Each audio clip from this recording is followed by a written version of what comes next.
الحمد لله رب العالمين حمدا كثيرا طيبا مباركا فيه على كل حال. أشهد أن لا إله إلا الله وحده لا شريك له وأشهد أن محمدا عبده ورسوله. اللهم صل وسلم وكرم وشرف وعظم على سيدنا ومولانا محمد صلاة تكون لكل عسر يسرا ولكل هم فرجا ولكل داء دواء ولكل سقم شفاء وعلى آله وصحبه وبارك وسلم. أما بعد، فيا عباد الله، أوصيكم ونفسي بتقوى الله وطاعته لعلكم تفلحون. وقال الله تعالى: يا أيها الذين آمنوا اتقوا الله حق تقاته ولا تموتن إلا وأنتم مسلمون. Ma'asyiral muslimin jamaah sidang Jumat rahimakumullah. Senantiasa khatib selalu berwasiat, terutama kepada diri khatib pribadi selebih dan umumnya kepada antum sekalian. Marilah kita bersama-sama untuk selalu terus meningkatkan kualitas keimanan dan ketakwaan kita kepada Allah Subhanahu wa taala, untuk selalu terus istiqamah menjalankan, mengamalkan atas segala sesuatu yang telah Allah perintahkan kepada kita sekalian, dan untuk selalu terus berusaha menjauhkan, bahkan sekaligus meninggalkan atas segala sesuatu yang telah Allah larang kepada kita sekalian melalui daripada syariat Nabi kita Muhammad sallallahu alaihi wasallam. Ma'asyiral muslimin jamaah sidang Jumat rahimakumullah. Tidak terasa pada kesempatan ini hari kita masih berada di salah satu bulan yang Allah muliakan, di salah satu bulan yang Allah agungkan, yaitu bulan Muharram. Tepatnya sekarang tanggal 20 Muharram. Bulan Muharram adalah bulan tahun baru Hijriah bagi umat Islam. Bulan Muharram adalah bulan kemenangan bagi para nabi dan rasul. Bulan Muharram adalah Id Yatim, lebaran hari raya bagi anak yatim. Ma'asyiral muslimin jamaah sidang Jumat rahimakumullah. Ada dua hal yang Allah titipkan langsung kepada kita. Jika kita di dalam kehidupan ini ingin mendapatkan suatu keberkahan, ingin mendapatkan suatu kemudahan, baik urusan dunia maupun urusan akhirat, ingin Allah mudahkan dan ingin Allah berikan rezeki yang banyak, yang luas, yang berlimpah di dalam taat ibadah pada Allah Subhanahu wa taala, jika dua hal ini kita amalkan, maka Allah akan memberikan kebahagiaan, Allah akan memberikan keselamatan di dunia sampai di akhirat. Apakah dua hal yang Allah titipkan kepada kita? Di dalam Al-Quran Allah Subhanahu wa ta'ala menyatakan, yang pertama, fazalikal ladzi yad'ul yatim. Yang pertama Allah mengatakan kita tidak boleh menghardik, mencaci, bahkan memaki daripada anak yatim. Dan yang kedua adalah wala yahuddu ala ta'amil miskin. Dan kita dianjurkan untuk memperhatikan, memberi makan terhadap fuqara wal masakin. Kenapa kita dilarang untuk menghardik, untuk mencaci, bahkan memaki daripada anak yatim? Fadzalikal ladzi yad'ul yatim. Justru kita disuruh untuk memperhatikan, memberikan kasih sayang terhadap anak yatim. Karena anak yatim ini titipan langsung dari Allah Subhanahu wa ta'ala. Mengapa Allah Subhanahu wa taala menyebut yatim di dalam Al-Qur'an? Jawabannya sangat sederhana. Karena Allah Subhanahu wa taala sangat begitu menyayangi daripada anak yatim. Karena anak yatim lahir sudah tidak mempunyai abah, sudah tidak mempunyai bapak. Dan hal ini terjadi kepada sosok yang agung, Sayyiduna wa Maulana Muhammad. Nabi Muhammad SAW dikisahkan ketika beliau lahir dalam keadaan yatim. Dan Allah Subhanahu wa taala mengatakan, alam yajid kayatiman fa'awa. Apa kata Allah? Bukankah dia mendapati sebagai seorang yatim lalu dia melindunginya? Maksudnya yang didapati sebagai seorang yatim adalah sosok yang agung Nabi kita Muhammad, sehingga Allah melindunginya penuh dengan kasih sayang. Jadi kalau kita menghardik anak yatim, sama halnya langsung berurusan dengan Allah. Karena anak yatim ini titipan mutlak langsung dari Allah Subhanahu wa taala, sehingga Allah memberikan perhatian khusus. Ma'asyiral muslimin, jamaah sidang Jumat rahimakumullah. Bahkan Nabi menegaskan, khairun baitin fil muslimin baitun fihi yatimun yahsanu ilaih. Rumah yang bagus dari golongan kaum muslimin, fihi yatimun, yang di dalam rumah tersebut ada sosok anak yatim, yahsanu ilaih, dan anak yatim tersebut dikasihi, disayangi, diberi perhatian seperti anaknya sendiri.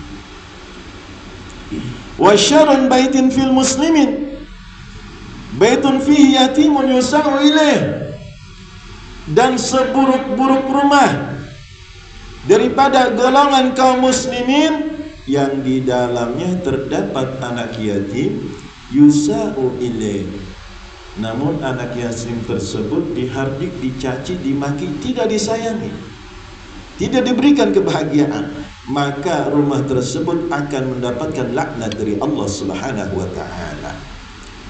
Ma'asyiral muslimin, jamaah sidang Jumat rahimakumullah. Di dalam hal ini Allah Subhanahu wa taala menegaskan, fa ammal yatima fala taqhar. Apa kata Allah? Terhadap anak yatim janganlah sewenang-wenang, janganlah menghardik, mencaci, memaki, tetapi kita disuruh memberikan perhatian, disuruh menyantuni, disuruh memberikan kebahagiaan.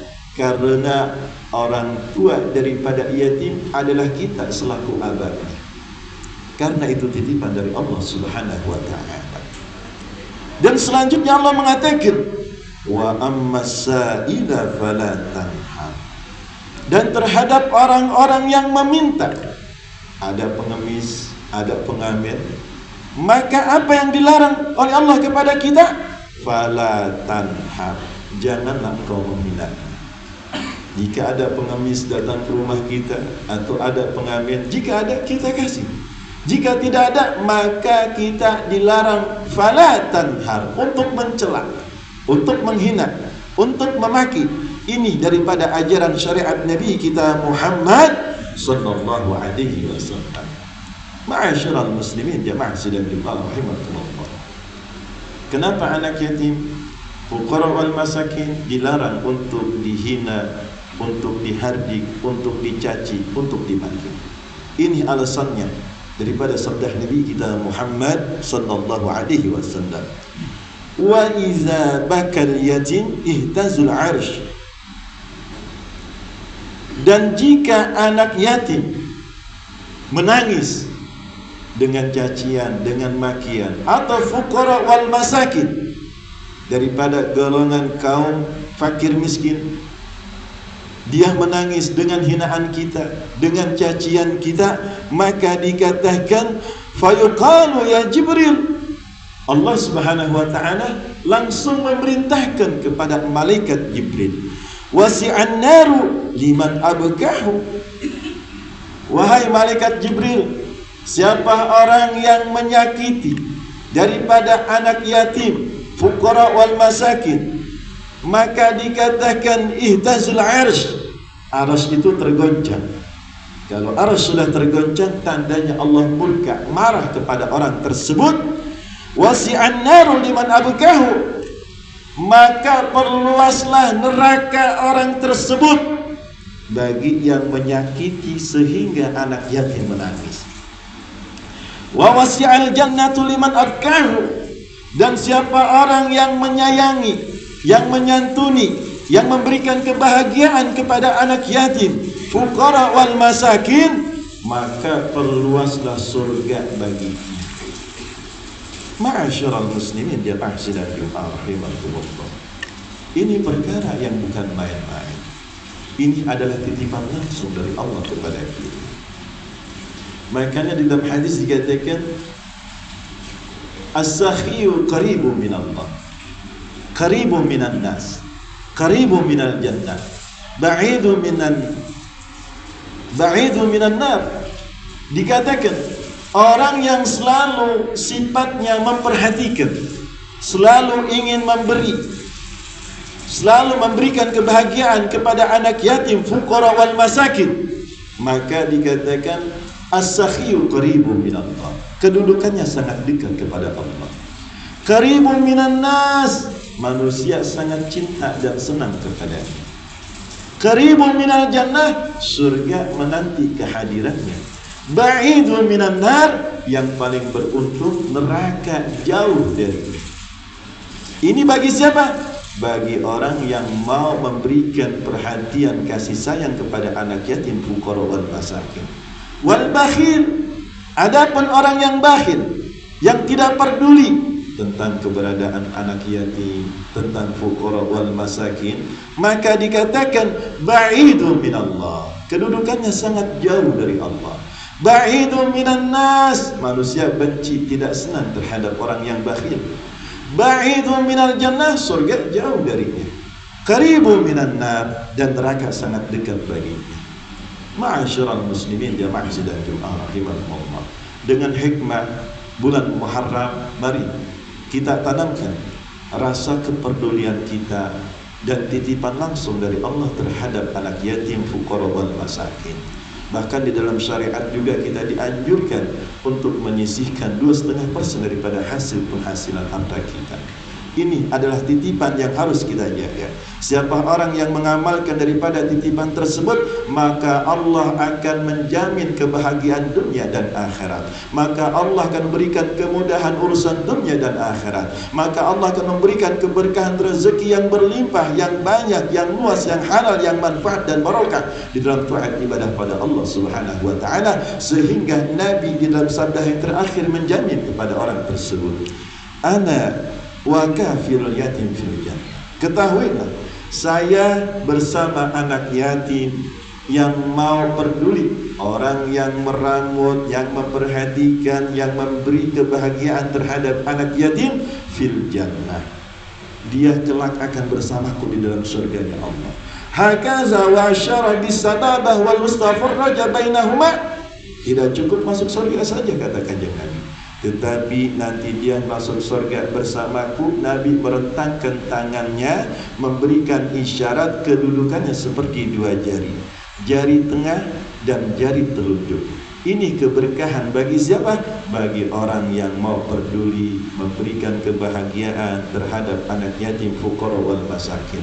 Mudah-mudahan dengan adanya hikmah tersebut, kita semakin sadar, mungkin selama ini hidup kita susah, urusan kita ribet, rezeki kita seret karena kurangnya perhatian kita terhadap anak yatim dan fakir miskin. Wallahu fi 'aunil 'abdi. Kata Nabi, sesungguhnya Allah akan memberikan suatu pertolongan. Maka al-'abdu fi 'auni akhi, jika seorang hamba itu memberikan pertolongan kepada hamba yang lainnya. Maksudnya rasa perhatian kita kepada anak yatim dan fakir miskin. Mudah-mudahan semakin Allah tambahkan, semakin Allah berikan keberkahan, dan semakin Allah berikan empati, perhatian kepada anak yatim dan fakir miskin. Barakallahu li wa lakum fil Qur'anil azim wa nafa'ani wa iyyakum bima fihi minal ayati dzikril hakim wa taqabbalallahu minni wa minkum tilawatahu innahu huwas sami'ul alim fastaghfiruhu innahu huwal ghafurur rahim. Allahumma shalli ala sayyidina Muhammad wa ala ali sayyidina Muhammad.